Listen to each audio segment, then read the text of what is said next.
नमस्कार दोस्तों, कैसे हैं आप लोग। स्वागत है आपका इस YouTube चैनल पर। दोस्तों हम लोग पढ़ने वाले हैं समास। इसकी PDF आपको टेलीग्राम पे मिल जाएगी। टेलीग्राम को ज्वाइन कर लीजिए। जो लोग नहीं ज्वाइन किए हैं इसी वीडियो की डिस्क्रिप्शन में चेक करें, उसका लिंक है। बाकी चैनल पर जो लोग नए हैं वो कृपया सब्सक्राइब कर लें, बेल आइकन भी दबा दें जिससे वीडियो का नोटिफिकेशन आपको मिलता रहे। दोस्तों समास पढ़ने वाले हैं। देखिए, शब्द निर्माण जो है ना, शब्द निर्माण या शब्द संरचना, ये चार चीज़ों से होता है। चार चीज़ों से होता है। जैसे कौन कौन से? संधि, समास और उपसर्ग प्रत्यय। इन चीज़ों से आप क्या कर सकते हैं,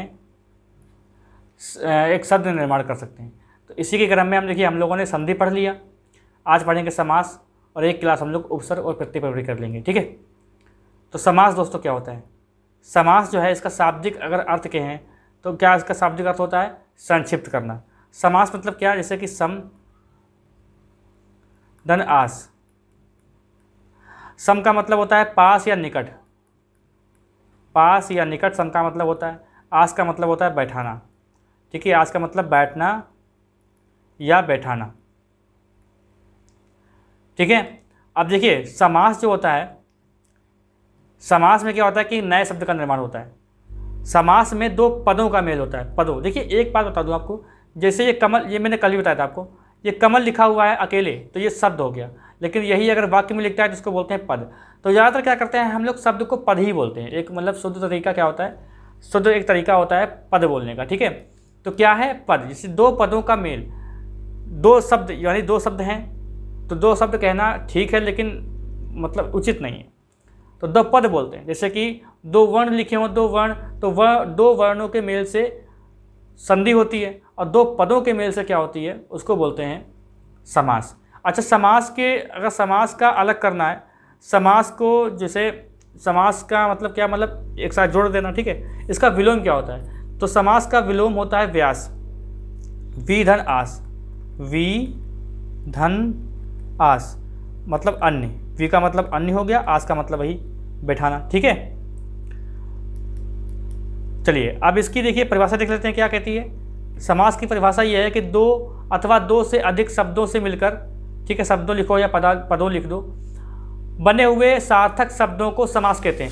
अब ऐसा नहीं है कि सार्थक मतलब क्या होता है कि जो वास्तविक शब्द होते हैं, जैसे चाय, चाय एक सार्थक है, वाय ये क्या है, निरर्थक है।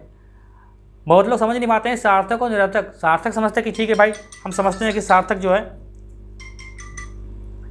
हम समझते हैं कि सार्थक क्या है, सार्थक एक सही सलामत शब्द है। लेकिन निरर्थक क्या होगा? तो वही चाय वाय कपड़े लत्ते, तो लत्ते क्या हो गया, ये एक निरर्थक हो गया।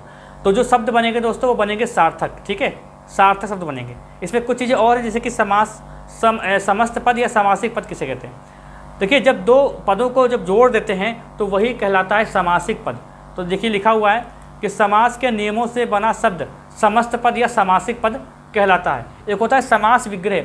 जो समास है, एक समास का जो पद है, ठीक है, वो समास बन गया, सामासिक पद बन गया, उसको अलग कर देना ही क्या कहलाता है? समास विग्रह कहलाता है। ठीक है, समास विग्रह। देखिए, समस्त पदों के सभी पदों को अलग अलग जैसे कि लिख दिया जाए। एक यहाँ पे देखिए लिखा है चौराहा, तो चार राहों का समूह, इसको एक साथ करके लिख दिया गया है चौराहा। देखो जैसे कि लिखा हो हवन सामग्री, ये हवन सामग्री लिखा हुआ है, हवन सामग्री लिखा हुआ है। इसका ये एक सामासिक पद है, इसको अगर अलग कर देंगे तो हवन के लिए सामग्री, तो ये हो जाएगा समास विग्रह, जिसको व्यास। अगर देखिए समास का अगर विलोम पूछे तो आपको व्यास ही लगाना है। ठीक है।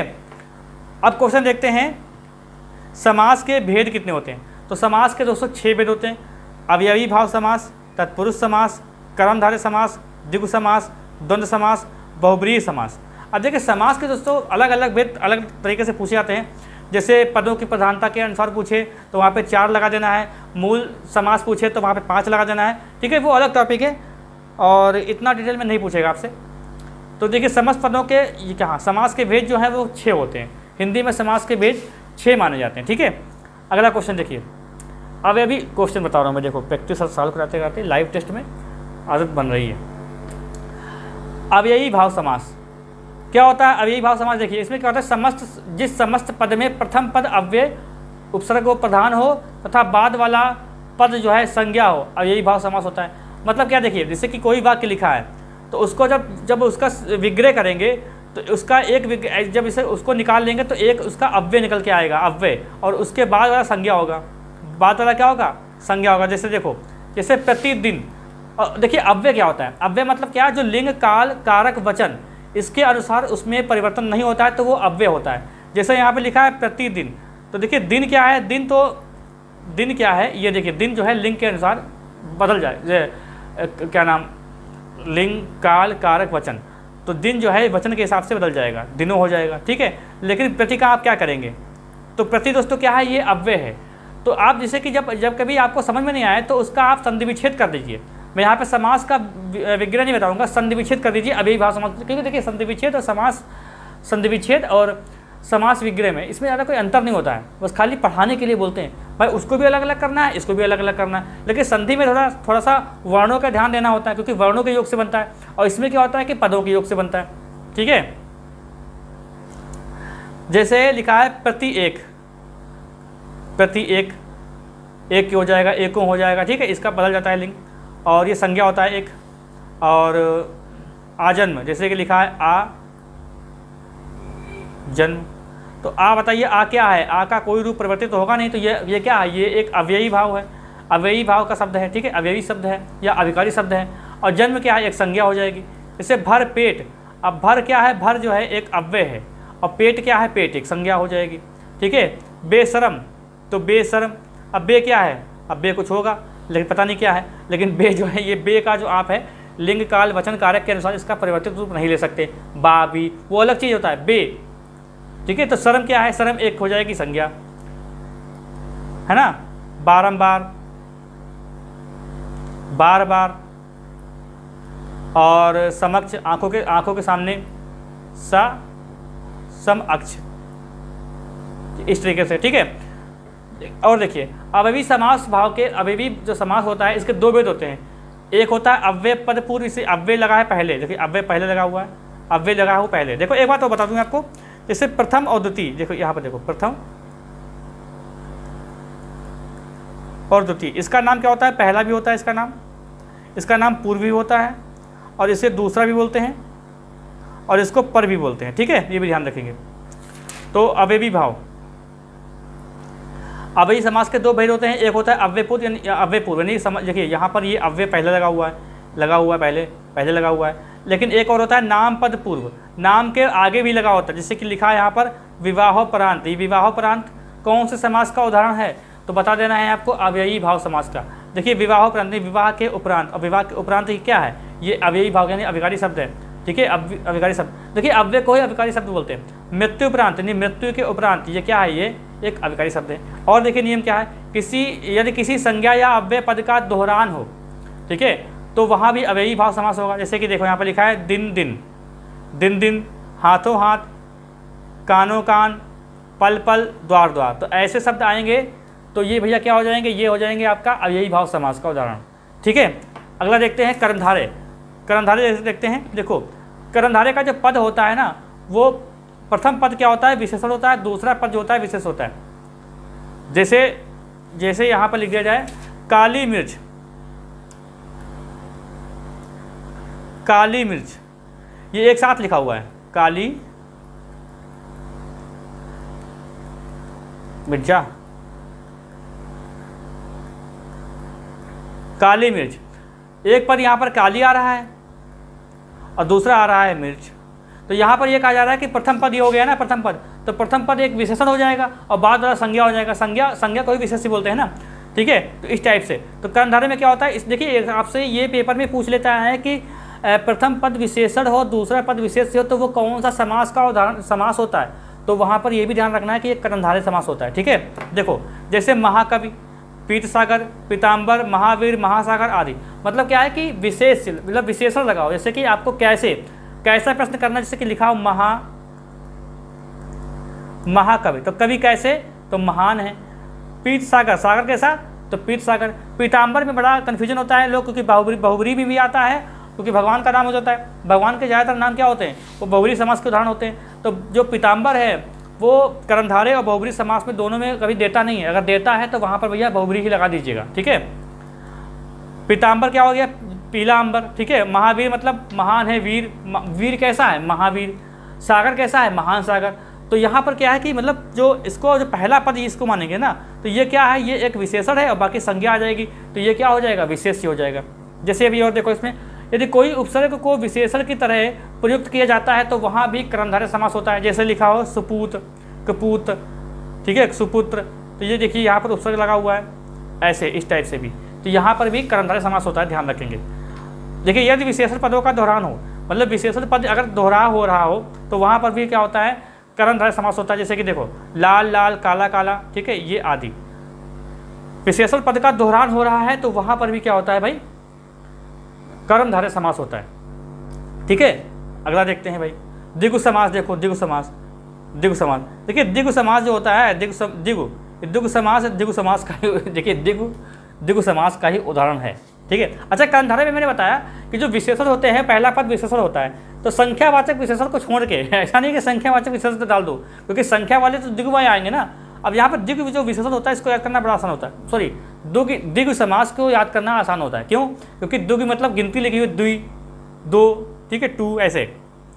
देखो जिस समस्त पद में प्रथम पद संख्यावाची हो, प्रथम पद क्या हो, संख्यावाची हो, तथा बाद वाला जो है वो संज्ञा हो, समस्त पद का समूह का बोध कराता हो, वहाँ द्विगु समास होता है। जिस समस्त पद में प्रथम पद संख्यावाची तथा बाद वाला पद संज्ञा हो और समस्त पद समूह का बोध कराता हो तो वहाँ पर द्विगु समास होता है। देखो उदाहरण भाई, सप्ताह, जैसे क्या लिखा है, सप्ताह, तो सप्ताह मतलब 7 दिन का समूह। शताब्दी, शताब्दी का मतलब क्या हो गया, 100 वर्षों का दिन, ठीक है। और नौलखा मतलब 9 लाख। एकांकी मतलब एकांकी मतलब क्या हो गया, एक अंकी, ठीक है। दुपट्टा, 2 पट्टा, चतुर्विद, 4 विद, ठीक है। तो ये देखो यहाँ पर जो भी त्रिफला लिखा हुआ है, त्रिफला, चौराहा, अठन्नी, पंचवटी देखिए यहाँ पर कन्फ्यूजन हो जाता है लोगों को। पंचवटी जो है बहुब्री में भी आता है, ठीक है। ये ऑप्शन पे डिपेंड करेगा कि द्विगु समास है कि बहुब्री है, दोनों में से, ठीक है। जैसे यहाँ पर चतुर्विद भी लिखा है, त्रिभुज भी लिखा है, त्रिभुज भी कभी कभी आ जाता है, ठीक है।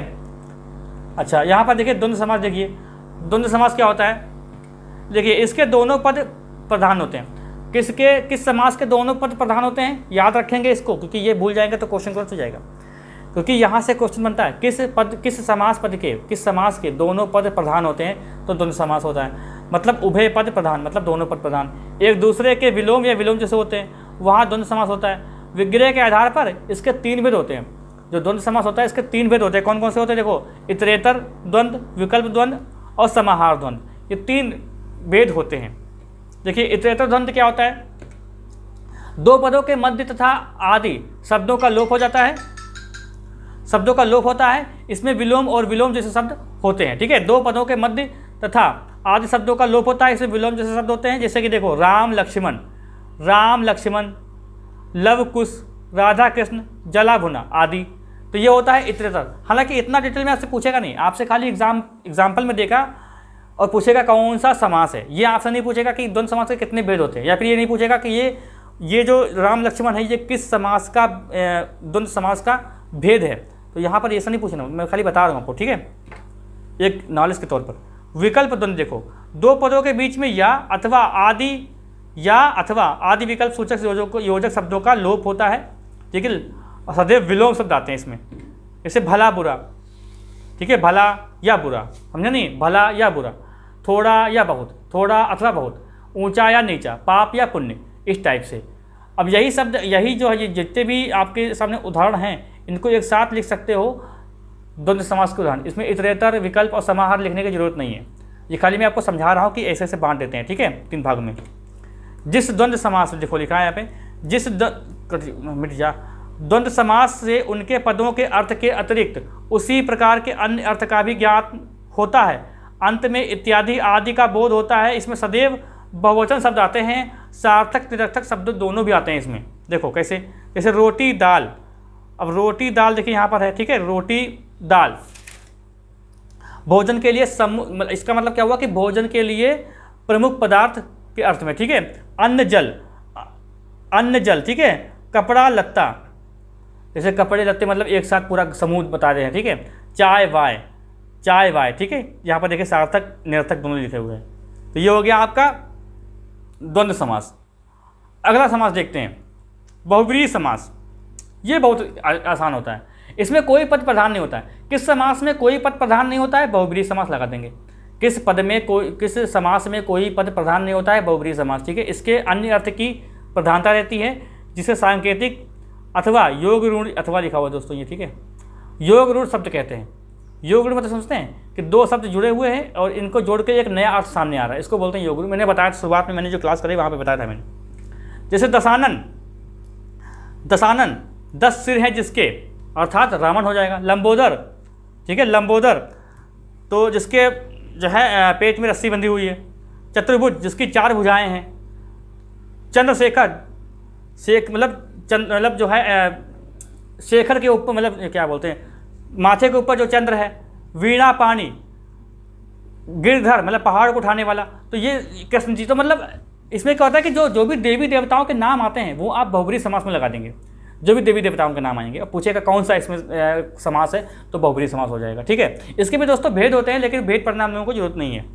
आप खाली देख लो खाली कि पहला पद सहबोधक हो, जैसे सचेत, सपरिवार, तो ये भी किस में आएगा? ये बहुब्रीहि समास में आएगा। जैसे घात प्रतिघात जो बोधक शब्द होते हैं, जैसे कि लिखा हो गाला गाली, बाता बाती, मुक्का मुक्की। ठीक है, तो ये किस में आएगा? ये भी बहुब्रीहि समास के अंतर्गत आते हैं। अब आते हैं दोस्तों तत्पुरुष समास। तत्पुरुष समास में कभी भी आपसे बहुत ही कम होता है कि आपसे तत्पुरुष के अंतर्गत, तत्पुरुष के अंतर्गत आपसे पूछेगा कि इसमें कौन सा भेद है। ज़्यादातर क्या होता है कि कोई भी समास का मतलब तत्पुरुष का एक उदाहरण देगा, आपसे पूछेगा कि निम्नलिखित में से कौन सा समास है। तत्पुरुष समास, कंधाय समास, जुगु समास, बहुब्रीहि समास, इस टाइप से। तत्पुरुष समास के अंतर्गत भेद नहीं पूछता है। इस पर मतलब ज़्यादा मतलब परेशान मत होइएगा। ठीक है, लेकिन मैं बता रहा हूँ तो आप लोग ध्यान रखेंगे इस चीज़ को। जिस समास का उत्तर अर्थात अंतिम पद प्रधान होता है, तो अंतिम मतलब ये वाला, जैसे ये वाला है यहाँ पर, तो ये वाला पद प्रधान हो, ठीक है, इसकी बात कर रहा है, उसे तत्पुरुष समास कहते हैं। इसमें बाद वाले पद की प्रधानता रहती है। कर्ता व संबोधन कारक को छोड़कर शेष सभी कारकों में विभक्तियां लगाकर इसका समास विग्रह होता है। ठीक है, कर्ता व संबोधन को छोड़कर। ने और संबोधन मतलब हे राम, काश, ये सब संबोधन हो गया। ठीक है, जैसे अब देखो लिखो, दो पदों के मध्य कारक विभक्ति का लोप रहता है और इसलिए इसका जो अन्य नाम है वो कारक समास भी कहते हैं। इसके 6 भेद होते हैं। तत्पुरुष समास के 6 भेद हैं। कौन कौन से देखो, एक तो है कर्म तत्पुरुष। कर्म मतलब कर्ता ने कर्म को, तो समास विग्रह के समय दोनों पदों के मध्य जो है को विभक्ति का प्रयोग किया जाता है। को विभक्ति का प्रयोग किया जाता है। जैसे नेत्र सुखद, वन गमन, जेब कतरा और सुख प्राप्त, सुख को प्राप्त किया। माखन चोर, माखन को चुराने वाला, या गगन चुंबी, गगन को चूमने वाला, मोक्ष को प्राप्त करने वाला, पाकिट को मारने वाला, वन को गमन करने वाला, नेत्र को सुख देने वाला। तो यहाँ पर जब इनको आप समास विग्रह करेंगे ना, तो यहाँ पर को छिपा हुआ है। जैसे कि यहाँ पर मैं करके दिखा दूँ, जैसे यहाँ देखो, माखन चोर। माखन चोर का मतलब क्या होता है? मतलब मक्खन को चुराने वाला। यहाँ पर एक चीज़ ध्यान रखेंगे, मैंने बताया था कि मतलब निर्जीव चीज़ के आगे को नहीं लगाते, तो यहाँ पर वो काम नहीं करेगा, ये ध्यान रखेंगे, क्योंकि वैसे भी यहाँ पर को लगा नहीं है, बस अंडरस्टूड है ना ये चीज़।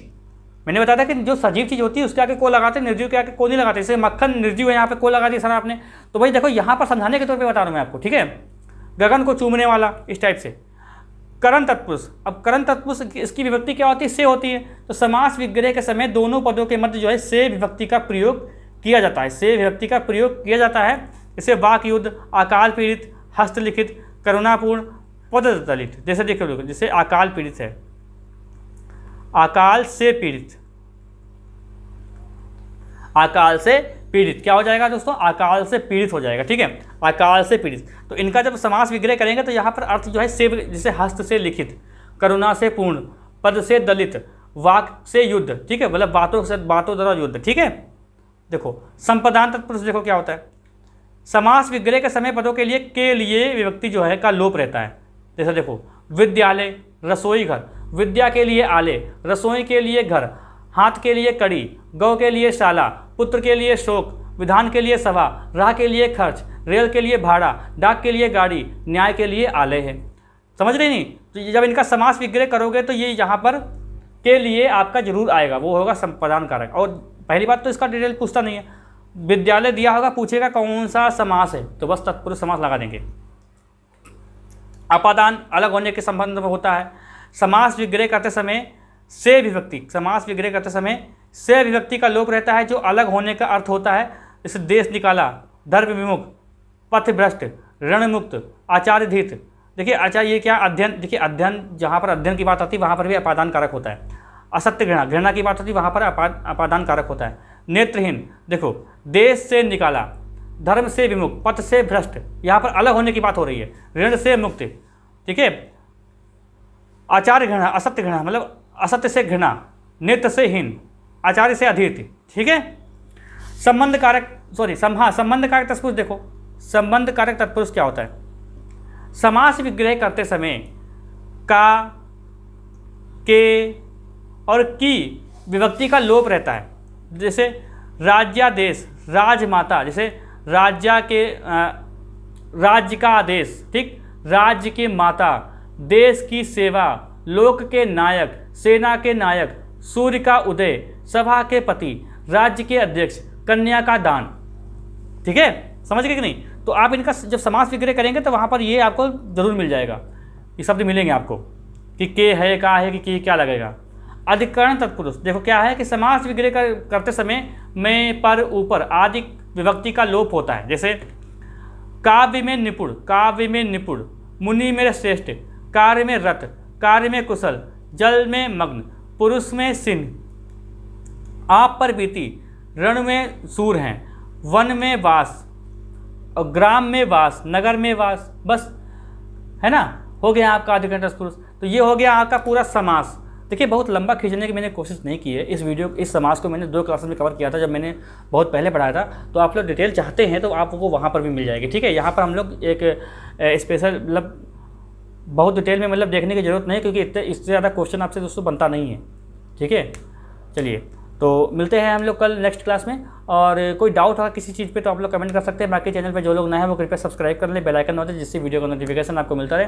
चलिए बहुत बहुत धन्यवाद वीडियो देखने का। मिलते हैं हम लोग नेक्स्ट क्लास में।